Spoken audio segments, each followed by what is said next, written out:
Welcome to the Carnival Radiance. In this tour, I'll be giving a complete room tour of our room that was supposed to be fully accessible, but it's not really fully accessible. It's strange because Carnival called me more than any other cruise line to confirm that I was bringing a scooter, so I went over my details multiple times with them, but I still got a cabin that was just like ambulatory accessible, which is not what we originally booked, but that's what we got. But they do claim that I agreed to it somehow, so just be careful when you're booking to be very clear. So here's a little bit about like what the, I don't know if you want to call it, lobby on the 6th floor looks like, and we were in room 6351. Cute. Speaking of cute. Here's just what the standard water package looks like that I ordered ahead of time. Evie, how do you feel in this room so far? You're behind me. Pretty good. Pretty good. A little snug. A little snug, yeah. A little snug. We'll make it work. We're gonna make all this storage work for us. I think, I don't know, actually. You know, people are like yodeling outside. Okay, Did you see that they put a thing down for their luggage? what does this mean? It's like so you don't get your bed dirty. Oh, they put it, so that must be my bed then.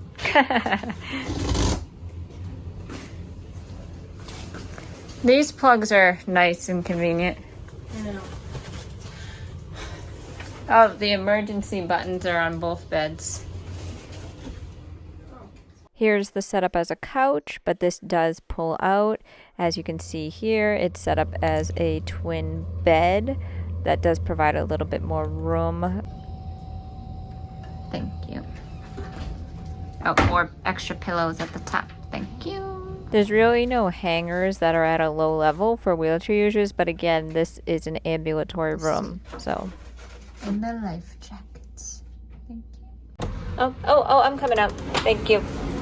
Is there a step? Yep. It's a lip. Oh, okay. There you go. Thank you. Okay. Well, that's the view. I love when there's hooks on the wall. I find this very convenient.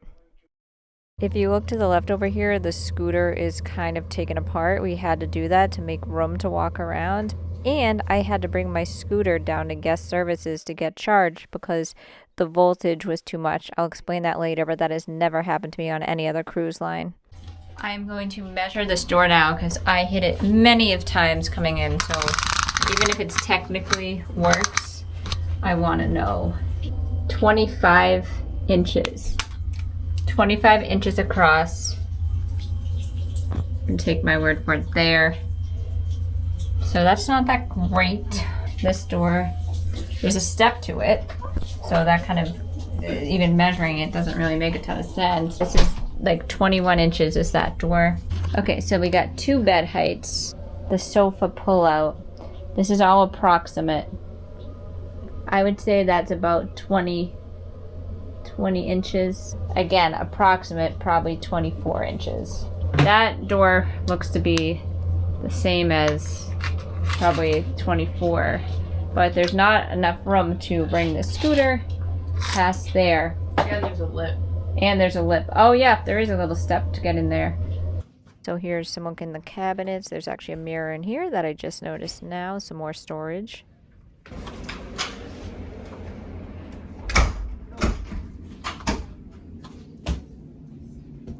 That's cool. Step up. Here's a look around the bathroom. It's kind of like outdated 90s looking, but it does the trick. It's clean. There is a good amount of storage at the mirror area, which is good. Good amount of towels. The staff was very great about giving those. They made good use of the space here. There is the shower bench, so I know there is some accessibility and just a small step to get in.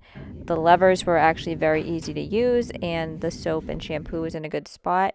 It did seem like a bit of a raised toilet, I think, but I don't know the exact height. All of the faucets were easy to use, and there's tissues and all of that right there, and hooks on the back door as well at 2 different heights. I see we got a little free gift here, but I don't even remember what that was, so it couldn't have been all that great. But the towel animals were really good. The staff did an amazing job mixing it up. So don't look at him. It's a bald eagle.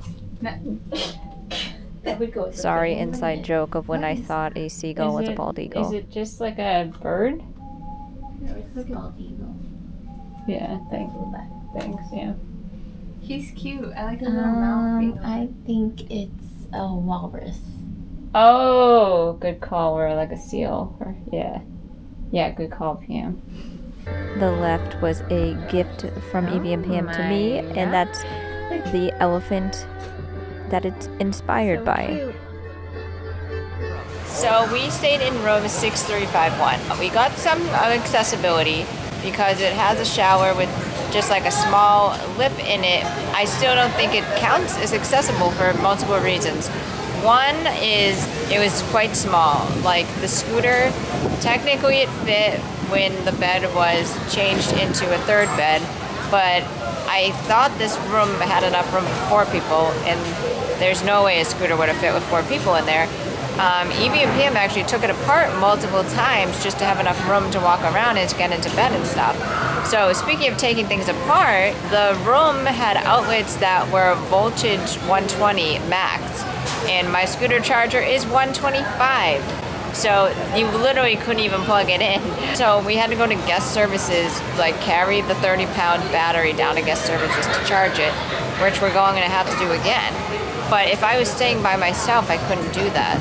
Like I'm definitely gonna have to contact Carnival because there aren't many accessible features in the room that I can tell. I was talking with someone else who's a wheelchair user who said, I was like, oh yeah, I much prefer rooms that have automatic doors. And they're like, oh, my room has that. They had a room on the 7th floor, and they said their room has automatic door buttons to both the room and the bathroom. So they did say they have a suite. So I don't know if it's because it's a suite that they have those extra features. It's an accessible suite, but the fact that it's a suite, I don't know if that made a difference. I'm hoping it didn't. I'm hoping they just got the correct fully accessible room because they needed it. They needed it more than me because luckily I am able to take a step because there was a step to go in the bathroom. That's what makes me think this is not an accessible room because why would we have a step to go in the bathroom? The shower did have a shower bench. That is, now that I'm remembering, what made me say, okay, this must be an accessible room because they wouldn't have a bench in a non-accessible room. But like, that's like the only thing that gave it away that this was some sort of in the accessible category, because other than that, like I wouldn't be able to drive my scooter onto the balcony. Bed level was good, but like it's quite tight with the other bed. So like if you have to get, you kind of have to get out at an angle. So this was my least favorite cruise room that I've been in so far. Like the cruise I went on before this was the Virgin Valiant Lady, and the room, I'm not joking, was probably 5 times the size of this room. It didn't have like an automatic door button or anything, but now I'm like, I did vlog that's posted. I'll post it above. If you want a huge room, Virgin Voyages is the room, is the cruise line for you, because that's the biggest room I've ever seen. I literally could have had a party in that room. But other than that, like the room, there's some nice features, I'll be positive. Underneath the cabinets light up at night, like when the bathroom doors open so you can get to your bed safely. The bed's very comfortable. Our room attendant, he's so nice. He does a great job. He makes super cute towel animals. So it's very clean. They're great about like stocking like toilet paper and towels and tissues and all of that.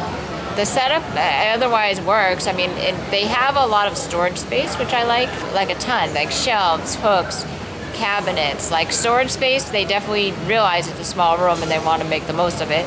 So that's good. And our balcony is small, but it's nice. Like you can't put your legs out or anything like that, but it's nice. So yeah, we're comfortable, but we probably wouldn't stay in this room again. It's funny because one of the reasons we tried this cruise is I saw that this ship goes to Hawaii, but out of California, which is convenient, so you don't have to fly. However, even though it would be nice to not fly to Hawaii since it's a long flight, I don't think I would stay on this ship for like 10 days. Like I know they have like weekend trips here, and so we're on the Monday through Friday one. Yeah, they have like 3-day ones, and some people did back to back. I heard the 3-day one is a little bit more energetic, probably because like locals just go on the weekend. We have met a lot of locals that go on this ship quite frequently, so that makes sense. Like if it's close to them, this is a ship that's like casual and all of that, but for a long stay, that room was not good accessibility wise for me. And in the other vlogs, I am vlogging other things such as food, activities, also the stops of Catalina Island and Ensenada. This is part of a larger California trip, including Disneyland, WB Studio Tours, Universal, TMZ Tour, all of that. So if that's of any interest, subscribe, because I'll give all my other thoughts of whether I'd go on this ship again as far as like the food and activities, categories, and things like that. If you have any specific questions, let me know in the comments, and if this video was helpful at all, please give it a thumbs up and subscribe. Okay, thanks for watching.